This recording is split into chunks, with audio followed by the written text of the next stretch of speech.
One's not better than the other. They're just different. But neither is like a license to hide behind it and say, well, I don't do those things because I'm this. Yeah. Okay, that's actually super helpful because I am definitely, as I said, massive extrovert. My wife, Kathleen, massive introvert. I come home from a long, stressful day of work. She can't figure out why, for me, I would desire to go out and have a couple beers with some guys. For her, she'd rather sit behind a book and under a blanket and recharge. So as you can imagine, with us living in a fallen world, there's times where if you're wired completely different, there's the clash of the two. And so my wife and I will talk quite a bit because we operate so differently that it'll sometimes lead to some tension in our marriage. People listening are like, I can't understand. I don't even relate. I'm the only one on planet Earth. You're the only guy. You and Kathleen. It's so weird.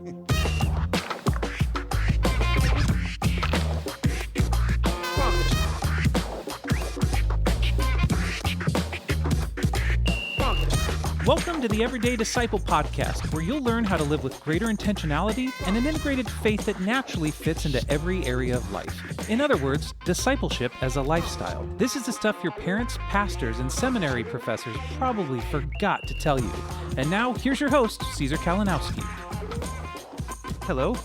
Hello, Heath. I'm going to just go right for it. Are you an extrovert or an introvert? I don't think any introvert in me. 100% extrovert. You're way out there. Yeah, I'm pretty close to that too. I did do an assessment recently again just to see, Yeah. And I think I cheated it though, because I know what the kind of questions they're asking. But I was still, even in cheating it, trying to seem nicer or something. It's to seem more moderate. Yeah, or something. Yeah, I want to be like Jesus because his needle has to be right in the middle or something. I don't know. Yeah. No, this is actually a really fun conversation, I think, and it's going to provide, I know, for me and my marriage, a lot of clarity because my wife is. Whatever I am extreme extrovert, she is extreme introvert, which leads to issues and frustrations and not know how to understand one another. Well, we're wired pretty differently, especially when it comes to social interaction, right? You know what I'm finding is that the topic of introvert extrovert is often really misunderstood. The basis of how we even define what each is, very much so. Distinctions are not accurate. And so no one seems to really understand, almost nobody, these differences in personalities. Have you experienced that as well? It's like we're starting on the wrong foot. I certainly have. And like a lot of things when it comes to personality assessments or preferences in life, we assume the worst of people who are different than us. Yeah. You know what I mean? I really like hanging out with extroverts. Surprise, you know what I mean? Yeah, sure. And then before you understand some of these things, you don't know why. You just go I really like that guy. Man, not him so much, not her so much, But actually the truth is, both are really, really needed for healthy community, for living together on mission, right? Because there's all kinds of people in the world. And so as we're disciples who make disciples and all that, we really need to understand this better. And it's a bit of I wouldn't say it's hot button on TV kind of news, everybody's all over it. Sure. But when I've spoken about it or written about it before, I always get tons of mail. Yeah. People are freed up, and other people are super offended by it because they kind of got nailed. Sure. So, and I think our listeners today are gonna know what I'm saying. I'm gonna nail us, but I'm gonna be fair. I'm gonna like both sides because I want to bring the gospel into it. There is really a thing behind a thing here when it comes to understanding introversion and extroversion. But you're right. I think most people don't really understand it. They really don't. What we've always said, our mantra has been, is how to get faith to fit into every area of your life. So why would we leave it out of how we're wired? Yeah. As far as extroverts or introverts. And this one can change a lot for us pretty quickly. Yeah. Okay, so what I like to do usually is start off with defining some definitions. Good. And I think that most of our listeners are probably, I would say very few are unaware with the whole introvert-extrovert conversation at all. But everybody assumes this is who I am. Yeah, exactly. But they don't necessarily know what it really means. Yeah, maybe you can unpack this whole, give some definitions to these phrases. Little history lesson here. Fun. A very short one. So extroversion and introversion are these preferences that we have, originally used in a personality inventory that was created in the 1920s by this Swiss psychologist named Carl Jung. Okay. And so people that are into psychology or psychiatry or any of that, they would know who Carl Jung is. But he's the guy who kind of first coined that and started to identify preferences within our personality types, okay? Most people today may be more familiar with these terms in connection with the Myers-Briggs type inventory. Sure. A lot of people at work or even maybe through church or team building exercises have done a Myers-Briggs. Which is like the ENFP or ENFJ or INFJ. ENTJ, all that stuff, right? Sort of. Myers-Briggs, yeah. I like to call it the Briggs and Stratton. Let's just say the name of a lawnmower engine or something, right? Yeah, and these terms though are unfortunately they're kind of outmoded not because they're not valuable, because they're misunderstood and misused. In that extroversion's not about being loud or the life of the party. Okay. And introversion is not about being shy or antisocial. But that's actually just the beginning of starting to understand this. Okay. Unfortunately, that's the way I've always heard it put or taught, is that I hear people using extrovert or introvert as excuses as to why they are a certain way or don't like doing certain things with others. So like, yeah, I don't like going out to baseball games because I'm an introvert. And you're going like, okay, well that might not be it. It's more about how we're filled, and we'll talk about it in a second. Right. But I'm sure you know what I mean. Yeah. So these preferences, either being more extroverted or more introverted, actually, and this is what it was originally too, like when Carl Jung was writing about it. Sure. They actually have to do with how people get their energy and recharge emotionally and mentally. Okay? It's not a social preference per se. Here's what's going on. Extroverts draw their energy from other people and interaction, Okay. while introverts draw their energy from within. Okay. Right? So they do that within themselves and through reflection. Huh. It's about how you recharge. It's not about how many people you like to be around. Yeah. Okay? It's important to understand that there are times when, all of us feel more introverted and need to be alone, right? Or seek a quiet place. I seem to remember Jesus doing that from time to time, Yeah. right?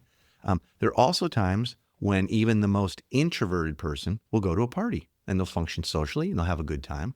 Again, Jesus did this pretty often as well. He threw loads of parties, was at parties all the time.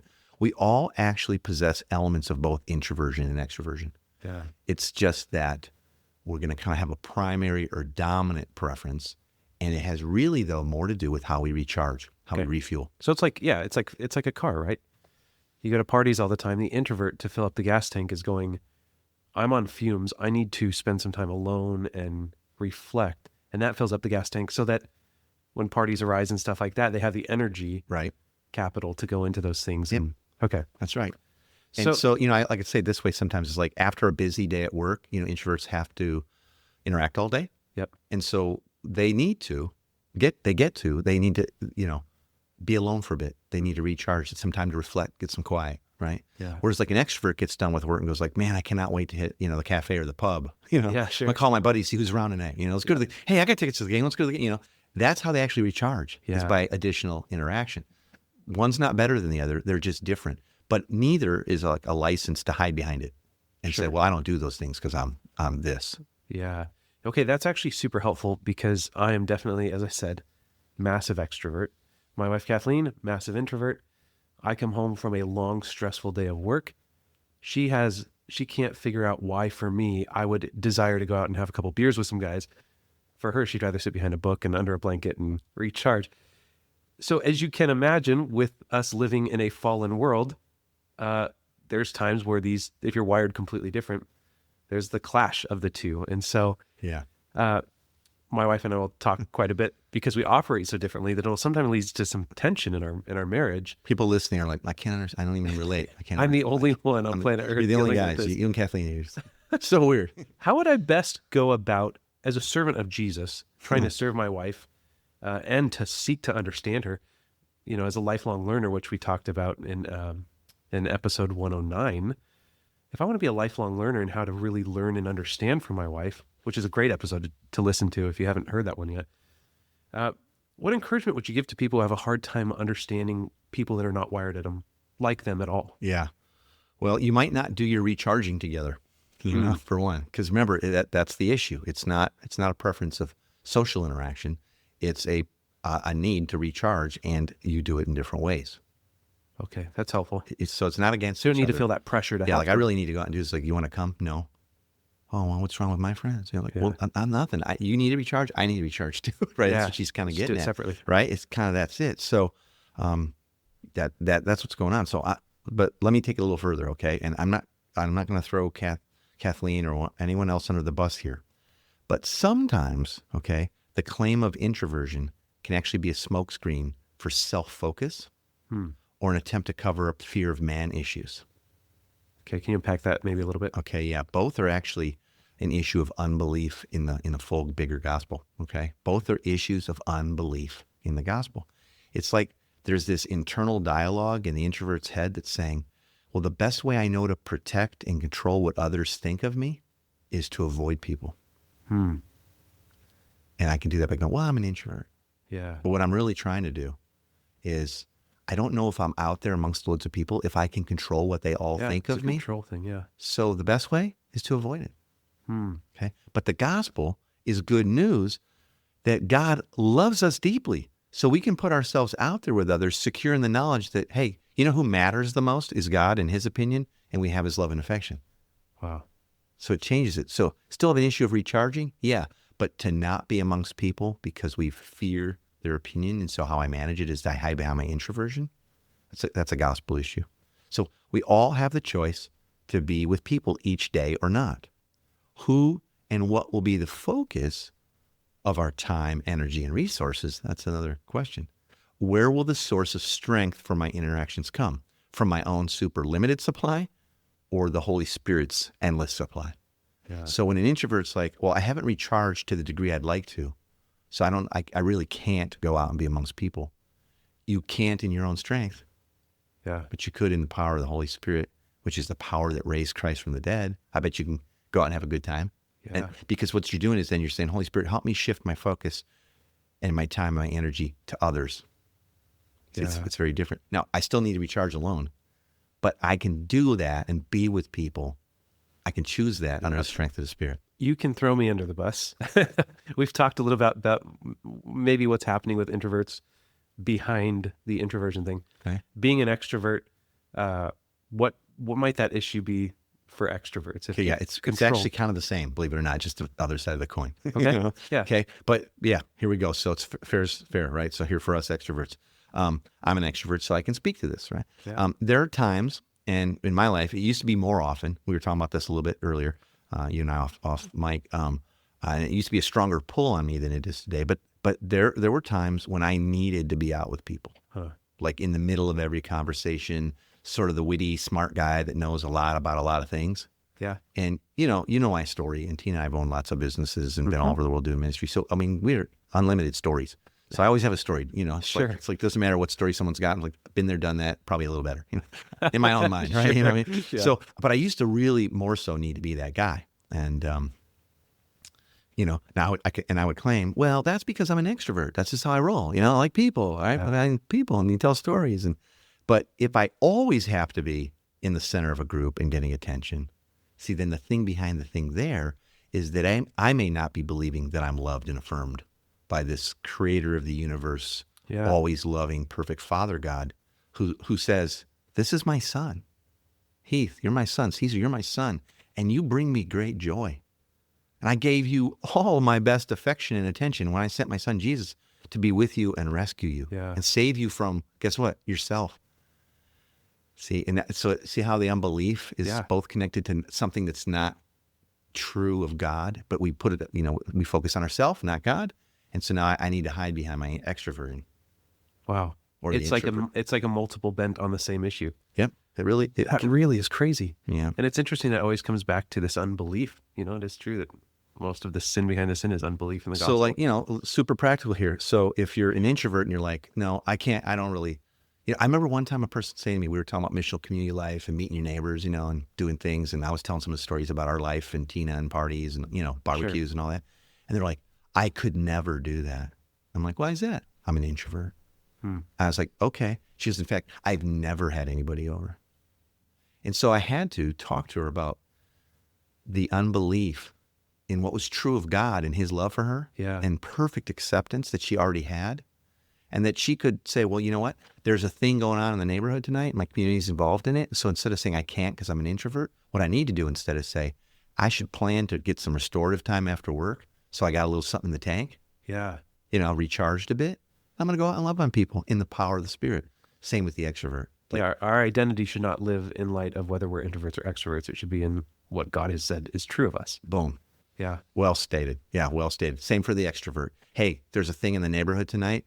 Let me just double check and reaffirm the Father's love in my life. I'm believing that's true of him, true of what he says of me. So tonight I don't have to be that guy who has to be center of everything. Yeah, right. Right? Wow.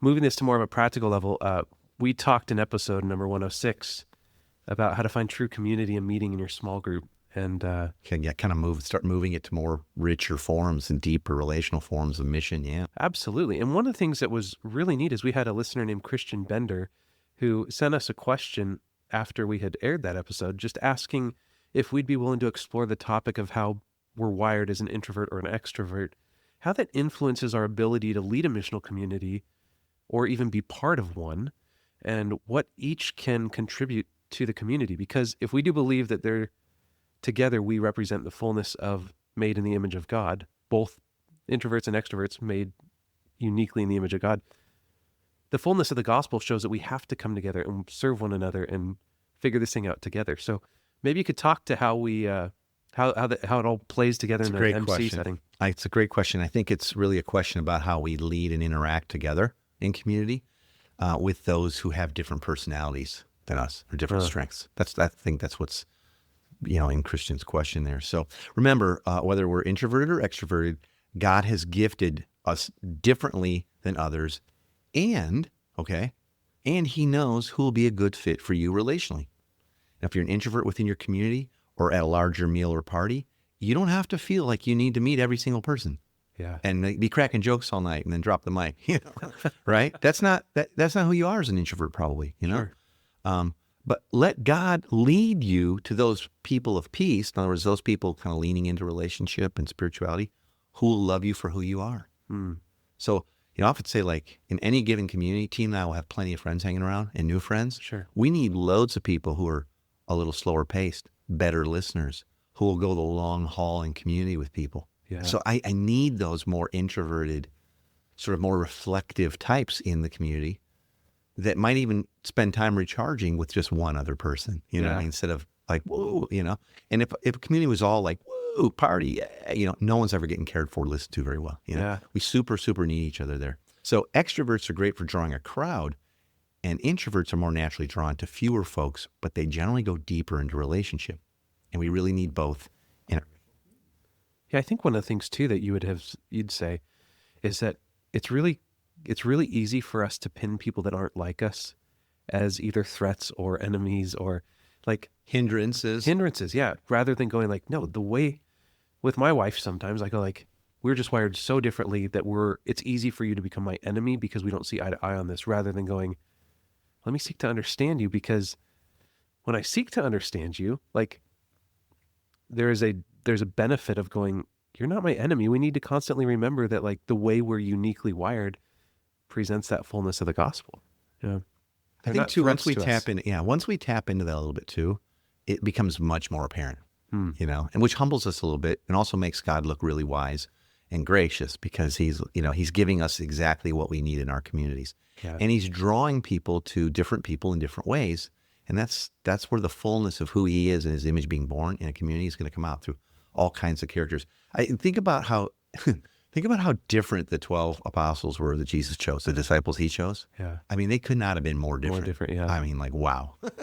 Yeah. And yet the whole world got changed, right? So, yeah. Okay, so when trying to move toward a lifestyle of discipleship and mission, sort of kind of just springboarding off of Christian's question there, or just even in life generally, okay? Like maybe if a person has never understood that and you kind of hid behind it. Sure.